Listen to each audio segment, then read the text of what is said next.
നടന്നത് ഒരു കൊടും ചതി. CPIയെ മനഃപൂർവ്വം പറഞ്ഞു ചതിക്കുകയായിരുന്നു എന്ന് വെളിപ്പെടുത്തിയിരിക്കുന്നത് വിദ്യാഭ്യാസ മന്ത്രി വി ശിവൻകുട്ടിയാണ്.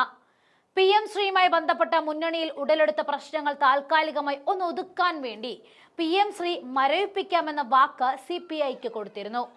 അത് വെറും വാക്ക് പറച്ചിൽ മാത്രമാണ് എന്നാണ് ശിവൻകുട്ടി ഇപ്പോൾ വെളിപ്പെടുത്തിയിരിക്കുന്നത്.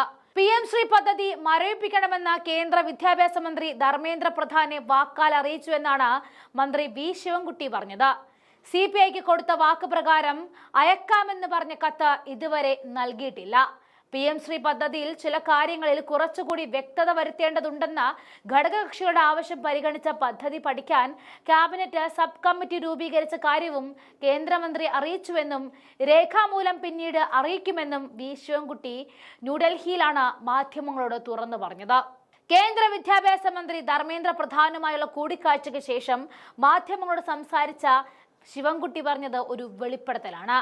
PM ശ്രീയുടെ ആദ്യഘട്ട ഫണ്ട് വാങ്ങിച്ച് പുട്ടടിച്ച് കഴിഞ്ഞിട്ടാണ് തങ്ങൾ വാക്കാൽ ഉണ്ടാക്കിയെന്ന് പറയുന്നത്. ഈ സംസ്ഥാനത്തെ കുട്ടികളുടെ ഭാവി രേഖാമൂലം ഒപ്പിട്ട് നൽകിയിട്ട് വാക്കാൽ തിരുത്തിയാൽ എങ്ങനെയാണ് ശരിയാവുക?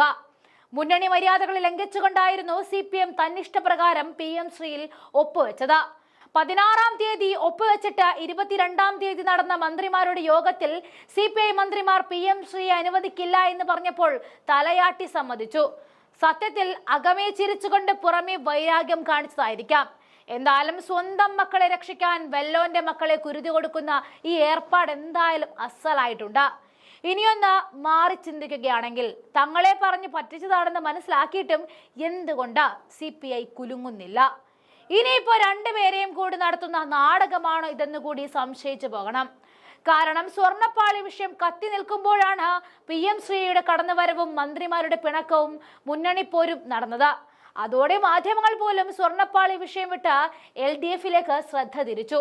PM ശ്രീയിൽ ഒപ്പുവെച്ച സർക്കാരുകൾക്ക് അത് മരവിപ്പിക്കാനോ റദ്ദാക്കാനോ അവകാശമില്ല എന്നതറിഞ്ഞിട്ടും CPIക്ക് കൊടുത്ത ധാരണ വെറും കണ്ണിൽ പൊടിയിടലാണ് എന്ന് നേരത്തെ നമ്മൾ പറഞ്ഞതാണ്. ഇക്കഴിഞ്ഞ ഒക്ടോബർ 16-നായിരുന്നു PM ശ്രീ ധാരണാപത്രം തയ്യാറാക്കിയത്. 22-ന് ധാരണാപത്രം ഡൽഹിയിൽ എത്തിക്കുകയും 23-ന് ഒപ്പിട്ട് തിരികെ എത്തിക്കുകയും കൂടി ചെയ്തു. CPIയെ അറിയിക്കാതെയായിരുന്നു നീക്കങ്ങൾ നടത്തിയത്. ഇതിന് തൊട്ടു മുൻപ് ചേർന്ന മന്ത്രിസഭാ യോഗത്തിൽ മുഖ്യമന്ത്രിയെയോ വിദ്യാഭ്യാസ വകുപ്പ് മന്ത്രി വി ശിവൻകുട്ടിയോ വിഷയത്തെക്കുറിച്ച് സംസാരിച്ചിരുന്നില്ല. ധാരണാപത്രത്തിൽ ഒപ്പിട്ട വിവരം വാർത്തയായതോടെ CPI ഇടഞ്ഞു. സർക്കാർ മുന്നണി മര്യാദകൾ ലംഘിച്ചുവെന്ന് ആരോപിച്ച് ബിനോയ് വിശ്വം രംഗത്ത് വന്നു. പല ഘട്ടങ്ങളിലും സർക്കാരിനും CPIക്കുമെതിരെ ബിനോയ് വിശ്വം ഉന്നവച്ചു. ഒടുവിൽ CPI ദേശീയ ജനറൽ സെക്രട്ടറി D രാജ വിഷയത്തിൽ ഇടപെടുന്നു. CPIM സംസ്ഥാന ജനറൽ സെക്രട്ടറി MA ബേബിയുമായി D രാജ കൂടിക്കാഴ്ച നടത്തുന്നു. സമവായം ഉണ്ടാകാതിരിക്കുന്നു. PM ശ്രീ ഒപ്പിട്ട നടപടി പാർട്ടി നയത്തിന് വിരുദ്ധമായിരുന്നു D രാജ വെളിപ്പെടുത്തുന്നു. വിഷയം ചർച്ച ചെയ്യാൻ CPI എക്സിക്യൂട്ടീവ് ചേരുന്നു. അതിൽ മന്ത്രിസഭ യോഗത്തിൽ നിന്നും വിട്ടുനിൽക്കാനുള്ള കടുത്ത തീരുമാനം CPI സ്വീകരിക്കുന്നു. ഇതിനുശേഷമാണ് LDF യോഗം ചേർന്നതും സമവായത്തിലെത്തിയതും മുഖ്യമന്ത്രി തീരുമാനം പ്രഖ്യാപിച്ചതും.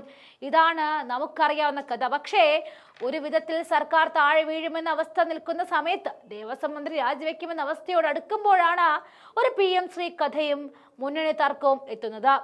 അതോടെ പ്രതിപക്ഷം ഉൾപ്പെടെയുള്ള സ്വർണ്ണക്കൊള്ള വിഷയം വിട്ട് PM ശ്രീക്ക് പുറകെ പോകുന്നു. മാധ്യമങ്ങൾ PM ശ്രീ വാർത്തകൾ അച്ചടിക്കാൻ തുടങ്ങുന്നു. ജനങ്ങളുടെ ശ്രദ്ധ PM ശ്രീയിൽ മാത്രമാകുന്നു. ഇതെല്ലാം അവർ സൃഷ്ടിച്ച പുകമറയാണോ എന്ന് ഇനിയൊന്ന് നമ്മൾ ഇരുത്തി ചിന്തിക്കേണ്ടതുണ്ട്.